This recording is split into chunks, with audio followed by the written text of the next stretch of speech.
Peace. It is 3:33 and Spirit wants me to make this video. So give me a moment as I set up my camera.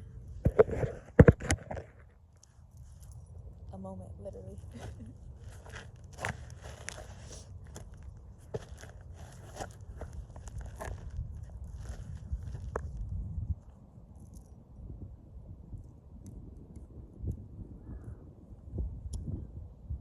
Hopefully you guys can hear me clearly. I hope everybody is doing amazing. Taking care of ourselves, take care of our mental health, take care of our emotional needs, our spiritual needs, and our physical needs, including, stretching your body, going on walks, making sure you're eating the right foods, fasting, drinking a lot of water, taking your vitamins.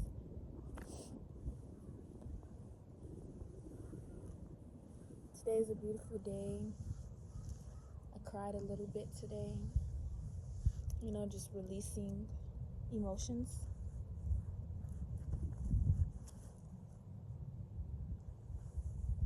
But overall, I feel really good. Everything that has happened and everything that I put out, everything happened the way it was supposed to happen. It all was divinely orchestrated. Everything that happens in my life is divinely orchestrated. The good and the quote-unquote bad. It's all lessons that's building me up to my higher self, that's building me up to a stronger version of myself. Right now I'm just kind of like in this phase where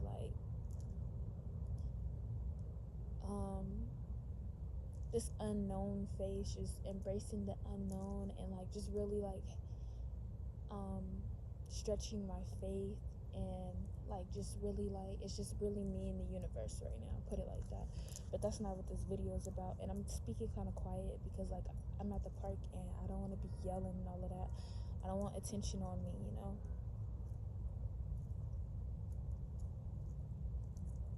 Jeweled up, get some crystals. Spiritual warfare is really real.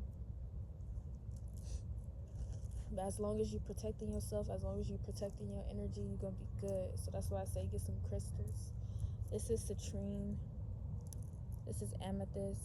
This is red tiger's eye, evil eye, hamsa, skulls, mama oya,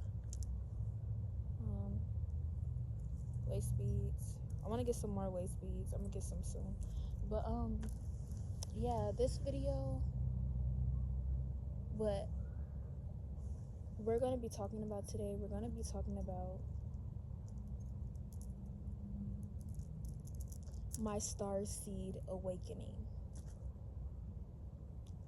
How did I discover that I am a starseed? How did I discover that I am an indigo child? How did I discover that I am a beautiful divine being? How did I discover all of this?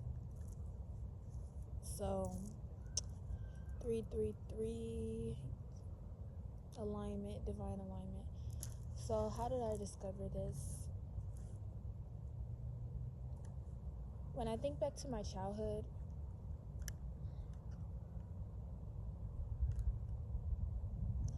I remember I was a very quiet child.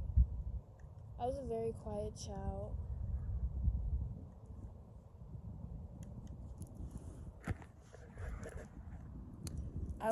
quiet child. I loved reading books.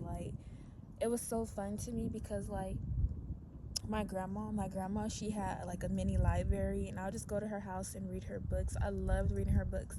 When I was a child, I loved reading the little Barbie books. Those were my favorite books to read, including just books in general that I gravitated towards. I've always loved reading books. I've always loved wisdom, knowledge. One of my aunts, she will when she needed help spelling a word, she knew I was her dictionary. How do you spell this word, Rihanna? Rihanna, how do you spell this word? So as a child, I was always quiet. I was always reading, even as a teenager, in my adolescent years. growing up, I just was always reading books. I've had this app downloaded called Wattpad, and I was just go in there and just read books. I've always loved reading books. It allowed me to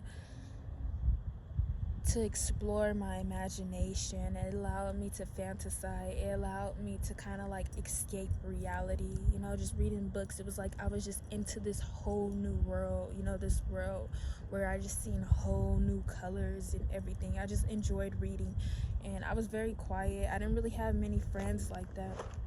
In my teenage years, the friends that I did get, I didn't keep them long. You know, I've always had friends, and then we stopped being friends. So I mainly was just kind of like always alone and just into my books, you know. So I always knew that I was different, you know. Even in my family dynamic, the role that I play is the black sheep. I just always felt different. My mom, when she got together with my sister's dad, I felt like an outcast. Oh, butterfly. I felt like an outcast. I felt like Cinderella. So I just always knew that I was different. Even in my friend dynamic, I would get called like whitewashed and stuff like that because I wasn't like super hood. Even though I tried to be, you know, tried to fit in, I just never fit in, and I just always stuck out like sore thumb. Whatever I did, I never could fit in. Whether if that be partying with my friends, you know, just doing what they do, regardless if I was doing what they do to try to fit in, I still never fit in, you know. I just was made to stick out. I was made to stand out. I'm just different, and throughout my journey, I just embraced my differences, and it allowed me to, you know, embracing that, it allowed me to accept myself for who I am and awaken to my true nature. So when I had my quote-unquote spiritual awakening in 2000, I never remember the year. Well, yeah, I'll always say either or. But like 2015, 2016, I went through this really major heartbreak. Like that was the most depressed that I have ever been. But when I look back, I realized it was just like the activation to my awakening. That heartbreak led me to here, to this moment. But yeah, after that heartbreak, I started like viewing the world really different and realizing like, damn, like I'm really like an outcast. Like I feel like I don't live in this world. I've always felt like I just was an observer of this world.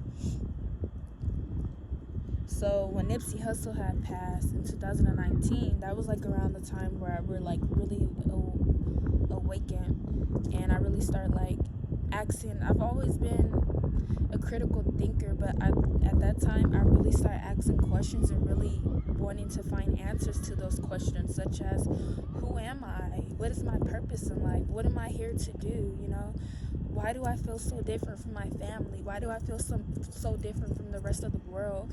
Why do I stand out? You know, just asking these questions, and I really started receiving answers. Like I really went on a deep search to find these answers, and the more that I searched for the truth, the more that it came to me. Answers came to me, and yeah. So Nipsey Hussle, he played the big role in it.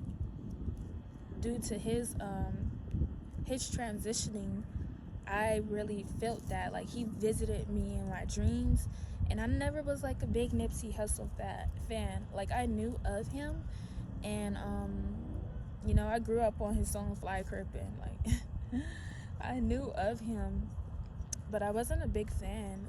But his passing, I felt that. Like I felt that on a soul level, and he was visiting me in my dreams, and I'm trying to figure out like what's going on. Like why do I feel this way? Why does his passing, why is it making me feel this way? So I really start like you know, asking questions, and I start really studying Nip. And you know, he was health conscious, and he was very wise, and I just like was like studying the books that he suggested for us to read, such as like even drinking smoothies and eating kale and stuff like that. So he played a big role in that.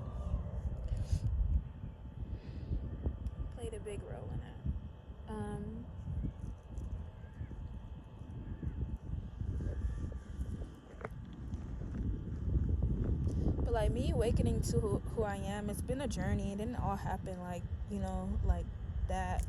It's been a journey, throughout this journey I've been like putting pieces of the puzzle together. I still have missing pieces to go, but it's just a journey. Nip played a major role. He helped me remember who I am. And that's a beautiful thing, man.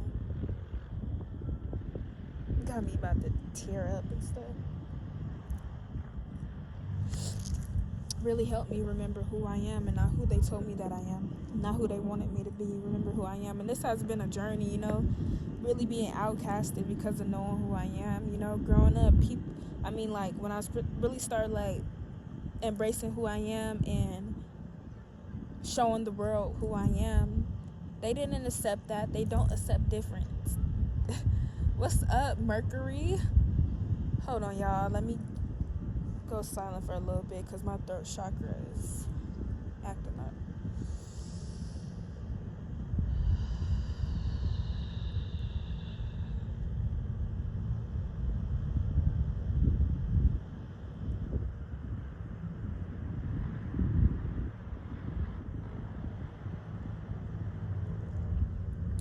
But yeah, once I start really embracing who I am and really living bold in my truth, I was like rejected.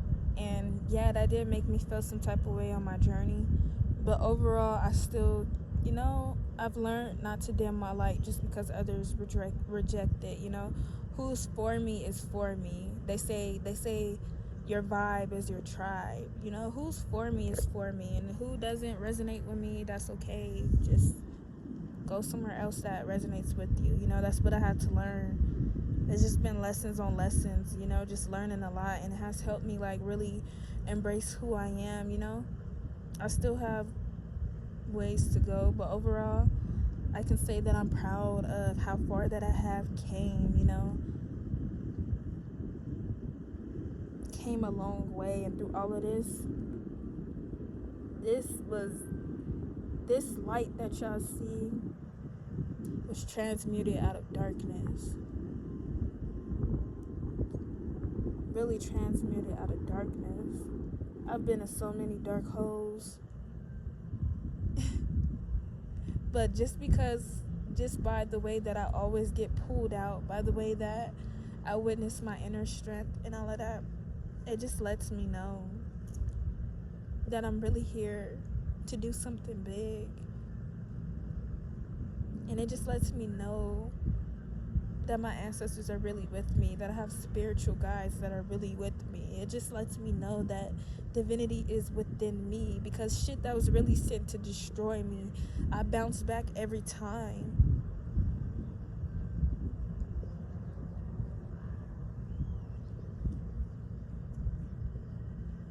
But yeah, awakening to, the fact that I am a starseed,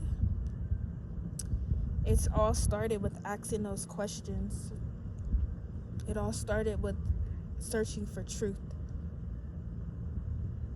Keep searching, you'll get the answers.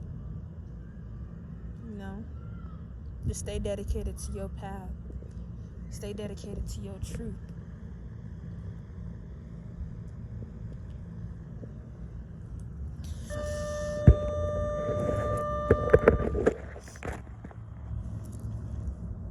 But yeah, y'all, that's that. Hopefully someone resonated with it. If not, it's okay. It's just kind of like a video diary.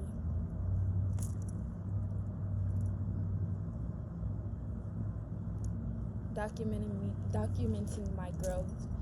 Sometimes I look back at my videos and I'm like, wow, I really came a long way. Alright, y'all. Peace and love. Peace, starseeds.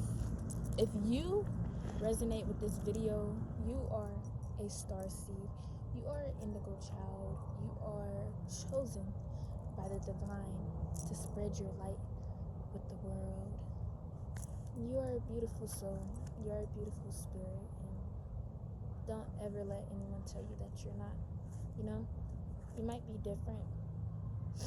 You might not follow trends, but it's okay. You're beautiful just the way that you are.